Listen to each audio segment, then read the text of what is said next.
आज आपण हिवाळ्यामध्ये बनवली जाणारी उडीद डाळीची आमटी कशी बनवायची ते पाहूयात. त्यासाठी इथे मी उडीद डाळ घेतली. अशी छिलक्यावाली डाळ घ्यायची, स्वच्छ धुवून घ्यायची आपल्याला. आता यामध्ये पाणी घालायचं, थोडी हळद घालायची, कुकरचं झाकण लावायचं आणि 4-5 शिट्ट्या याच्या करून घ्यायच्यात.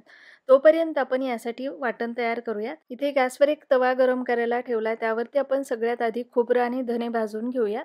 याच पद्धतीने थोड्या तेलामध्ये आपल्याला कांदा देखील भाजून घ्यायचा आहे आणि अशाच पद्धतीने हिरवी मिरची, आलं, लसूण देखील भाजून घ्यायचे. आता हे सगळं व्यवस्थित गार झालं की याचं वाटण तयार करून घ्यायचं. तोपर्यंत डाळ देखील शिजलेली आहे. आता फोडणी करायची. गॅसवर कढई गरम करायला ठेवली. त्यामध्ये तेल घालायचं. जिरे, मोहरी, हिंग घालायचं. ठेचलेला लसूण घालून परतून घ्यायचं. तयार केलेलं वाटण घालायचं. हळद आणि मसाला घालून छान परतून घ्यायचं. शिजवून घेतलेली डाळ घालायची. गरजेनुसार यामध्ये पाणी घालायचे. चवीनुसार मीठ घालायचं आणि याला एक उकळी येऊ द्यायची. तर इथे बघू शकता एकदम मस्त आपली झणझणीत अशी उडदाच्या डाळीची आमटी तयार आहे.